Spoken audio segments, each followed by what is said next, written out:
دعا شدت کے ساتھ، یقین کے ساتھ اور ضد کے ساتھ مانگیں، لیکن دھیان رہے کہ بعض دعائیں بہر صورت قبول نہیں ہوتی، اور جس شخص نے جتنی شدت سے مانگا ہو اسے اسی شدت سے مایوسی کا سامنا کرنا ہوتا ہے۔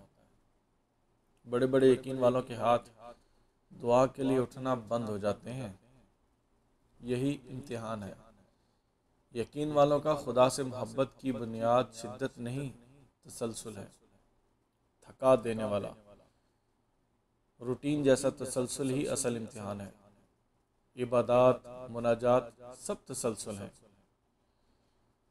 سورہ بقرہ میں اللہ تعالیٰ ارشاد فرماتا ہے، یا ایہا الذین آمنوا استعینوا بالصبر والصلاۃ ان اللہ مع الصابرین۔ اے ایمان والو، صبر اور نماز سے مدد حاصل کرو، بے شک اللہ صبر کرنے والوں کے ساتھ ہے۔